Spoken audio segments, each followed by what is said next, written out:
Okey, seterusnya kita akan masuk bab 10 iaitu teknologi hijau. Apa yang murid akan pelajari di bab 10 iaitu murid boleh menyatakan konsep teknologi hijau, menerangkan ciri-ciri produk teknologi hijau, menunjukkan contoh produk teknologi hijau, membahaskan kepentingan teknologi hijau dan juga mencadangkan amalan berkonsepkan teknologi hijau. Okey, cikgu tunjukkan sekali lagi apa yang murid-murid akan belajar di dalam bab 10 iaitu yang pertama konsep teknologi hijau. Okey, sebelum tu kita pergi dulu. Yang kedua, ciri-ciri produk teknologi hijau. Ketiga, contoh produk teknologi hijau iaitu tenaga, alam sekitar, ekonomi dan juga sosial. Kita balik ke sini. Keempat, kepentingan teknologi hijau dan juga amalan berkonsepkan teknologi hijau. Okey, kita baca introduksi untuk bab 10. Pengurusan sumber semula jadi yang tidak terancang membawa kemudaratan kepada alam sekitar. Jika sumber semula jadi ini tidak diuruskan dengan baik, kualiti hidup manusia dan alam sekitar akan turut terjejas. Justru pendekatan yang kritis dan holistik seperti teknologi hijau amatlah penting bagi menjamin kualiti hidup dan pengekalan sumber yang berterusan. Okey, sudah bersedia semua? Kita mulakan dengan konsep teknologi hijau. Apa yang murid-murid faham tentang teknologi hijau? Teknologi hijau ini merujuk kepada pembangunan produk, peralatan dan sistem untuk memelihara dan memelihara alam sekitar serta semula jadi, di mana aplikasi teknologi hijau selaras dengan konsep pembangunan lestari. Pembangunan yang dilaksanakan perlu memenuhi keperluan semasa tanpa menjejaskan keperluan generasi masa depan. Kita bertanggungjawab memastikan generasi akan datang dapat menikmati kualiti hidup yang seperti kita nikmati sekarang atau yang lebih baik. Okey. Teknologi hijau mempunyai matlamat seperti berikut. Okey, kita ambil kuning. Teknologi hijau untuk melindungi ekosistem semula jadi, menjadi alternatif untuk menggalakkan perkembangan ekonomi, mengurangkan impak negatif daripada aktiviti manusia, meningkatkan tahap kesihatan dan juga kehidupan. Jadi kamu ingat saja sekali lagi cikgu bagi apa maksud teknologi hijau. Yang pertama ialah pembangunan produk,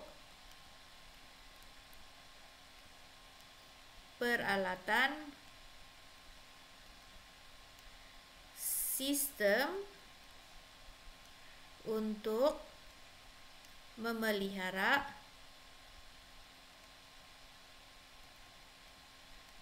dan memelihara alam sekitar. Okey, kita pergi seterusnya iaitu 10.2 ciri-ciri produk teknologi hijau. Apa kriteria dia? Okey, supaya dia dikenali sebagai produk teknologi hijau. Kita pergi kepada okey. Penghasilan produk telah melalui proses inovasi teknologi bagi menjaga keharmonian manusia dan juga persekitaran. Okey, penghasilan produk telah melalui proses inovasi teknologi bagi menjaga keharmonian manusia dan persekitaran. Reka bentuk sesuatu produk harus berdasarkan pengalaman lepas untuk membantu manusia. Menggalakkan penggunaan sumber bahan yang boleh diperbaharui. Salah satu contoh dia ialah minyak yang sudah terpakai. Piawaian kualiti produk harus menjadi ukuran penting dari segi penerimaan masyarakat. Mudah digunakan kerana teknologi ini dicipta untuk kegunaan manusia. Selamat digunakan dan menyediakan persekitaran yang sihat dan lebih baik. Kadar pembebasan gas rumah hijau adalah rendah atau sifar. Berupaya meminimumkan kemerosotan alam sekitar. menjimatkan penggunaan tenaga dan sumber bahan api boleh dikitar semula atau melalui amalan 5R. Okey, itu ciri-ciri produk teknologi hijau. Kalau murid-murid dapat menghasilkan satu produk teknologi hijau, dia ada ciri-ciri begini dan dia bolehlah dikenali sebagai produk teknologi hijau. Contoh, okey, kita tengok contoh produk teknologi hijau di mana salah satu yang tenaga, 4 teras utama teknologi hijau, tenaga, kita tukar pen dahulu. Mengurangkan penggunaan tenaga bahan api fosil, mempromosikan kecekapan guna tenaga, contoh kereta hibrid, kenderaan elektrik, biodiesel dan kenderaan gas asli. Di alam sekitar pula, kesan kepada alam sekitar dapat diminimumkan, contoh produk biodegradasi dan juga baja kompos. Ini contoh beg plastik biodegradasi. Sosial, kualiti hidup rakyat dapat dipertingkatkan, contoh penggunaan bekas makanan mesra alam menggunakan pengangkutan awam. Ini contoh bekas makanan daripada ubi kayu, ataupun senang cerita kalau mau pergi beli makanan, bawa bekas makanan sendiri. Boleh dikitar semula lah kan. Okey. Tapi itu untuk kita sama-sama menjaga alam sekitar. Kalau mau bawa Tupperware bekas makanan sendiri untuk membeli makanan. Jadi, tapi ini adalah contoh bekas makanan daripada ubi kayu yang telah dikitar semula menggunakan teknologi hijau. Sekarang ni lagi ramai yang dari segi ekonomi pula, ramai sudah menggunakan panel solar, di mana dia meningkatkan pembangunan ekonomi negara melalui penggunaan teknologi canggih, contoh industri fotovoltaik. Okey. Kita pergi tajuk 10.4, kepentingan teknologi hijau. Pembangunan dan penggunaan teknologi hijau yang lebih meluas memacu sektor pembinaan negara ke tahap yang lebih maju dan mesra alam. Dari segi sosial, yang pertama ialah dia dapat meningkatkan kualiti hidup, meningkatkan kemudahan infrastruktur tempatan, meningkatkan keselesaan dan kesihatan masyarakat, meningkatkan kualiti udara, mengurangkan peningkatan suhu, mengurangkan pencemaran bunyi. Itu dari segi sosial. Okay, dari segi ekonomi pula, dia dapat mengurangkan kos operasi, meningkatkan nilai aset dan keuntungan, meningkatkan produktiviti dan kepuasan pekerja, meneroka peluang mengekspor produk hijau yang telah kita hasilkan. Industri fotovoltaik dapat menyumbang kepada pendapatan keluaran dalam negara, KDNK. Okay? Itu kepentingan teknologi hijau untuk sosial dan juga ekonomi. Seterusnya ialah menjana tenaga, di mana dia merangkumi sumber tenaga seperti angin, air, solar dan ombak yang bersumberkan alam semula jadi. Dia juga mengurangkan kebergantungan kepada tenaga yang tidak boleh diperbaharui, mempromosikan kecekapan guna tenaga negara selamat dan mesra pengguna. Seterusnya yang tadi tu memelihara dan memelihara alam sekitar, dia dapat melindungi sumber semula jadi supaya generasi akan datang pun tetap akan melihat kita punya sumber-sumber semula jadi yang ada, meningkatkan kualiti udara dan air, mengurangkan pembuangan bahan yang boleh dikitar semula, meningkatkan dan melindungi ekosistem dan kepelbagaian hidup, mengurangkan pelepasan gas karbon ke udara.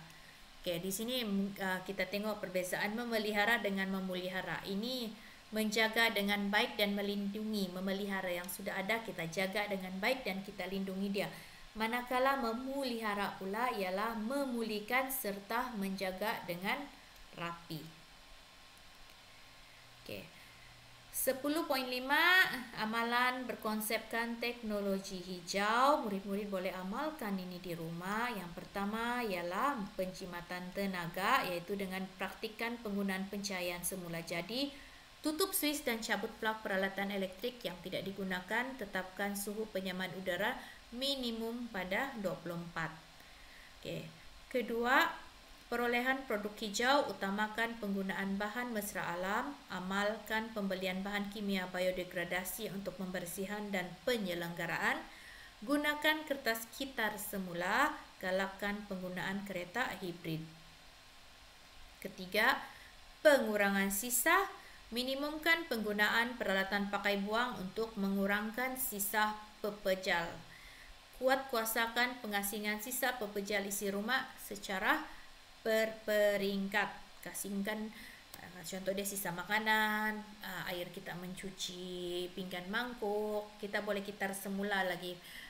Air yang kita gunakan mencuci piring tu boleh guna untuk menyiram bunga.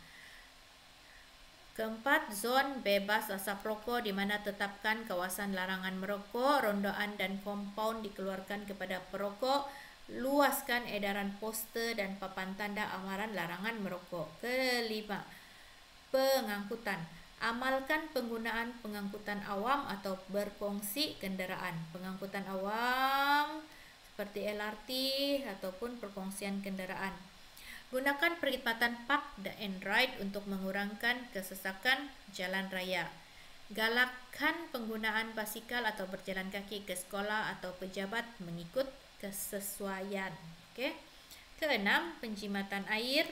Pastikan pilih air ditutup dengan betul. Buat aduan dengan segera jika terdapat kerosakan atau kebocoran paip. Menada air hujan untuk digunakan semula bagi mencuci kereta, halaman rumah dan menyiram tumbuhan. Berat pada 6. Okey, 7.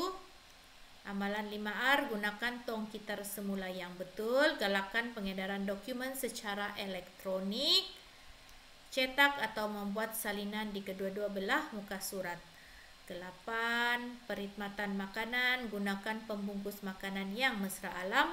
Bawa bekas makanan sendiri untuk mengisi makanan dan minuman. Elakkan penggunaan botol air plastik yang tidak boleh digunakan semula. Nombor 8. Ke-9, landscape. Menanam pokok di persekitaran rumah, sekolah dan bangunan. Pastikan sistem perparitan berfungsi dengan baik. Okey. Sudah sampai langkah, kita pergi kepada tanda dia last lah sudah. Kita pergi kepada imbas kembali apa yang kita belajar hari ini, iaitu bab 10 teknologi hijau, di mana konsep dia pembangunan produk, peralatan dan sistem untuk memelihara dan memelihara alam sekitar dan sumber semula jadi, iaitu balik lagi pembangunan produk, peralatan, sistem. Ingat tu PPS. Ciri-ciri produk teknologi inovatif, selamat, bersesuaian, menjimatkan, mudah digunakan, reka bentuk yang sesuai, boleh dikitar semula, meminimumkan kemerosotan alam sekitar, pembebasan gas rumah hijau yang rendah, menggalakkan sumber bahan yang boleh diperbaharui. Kepentingan teknologi hijau akan meningkatkan kualiti hidup, menjana tenaga, memelihara dan meminimumkan kesan kepada alam sekitar, mengurangkan penggunaan sumber semula jadi. Okey. Amalan teknologi hijau, amalan 5R, penjimatan air, pengangkutan, pengurangan sisa, penjimatan tenaga, perolehan produk hijau, zon bebas asap rokok, perkhidmatan makanan. Okey, contoh produk teknologi hijau. Okey, sorry, ini terapa sudah ni, sepatutnya ini last. Okey, tenaga dan juga ekonomi. Contoh dia ialah kereta hibrid, kenderaan elektrik, kenderaan gas asli, biodiesel. Kalau dalam ekonomi, industri fotovolta. Contoh produk teknologi untuk alam sekitar, produk biodegradasi dan juga baja kompos. Sosial, contoh dia bekas makanan mesra alam dan juga menggunakan pengangkutan awam. Okey. Murid-murid boleh buat latihan di muka surat 158, jawab soalan 1, 2, 3 dan 4. Okey. Selamat menjawab untuk cabaran minda. Itu sahaja untuk bab 10 iaitu teknologi hijau.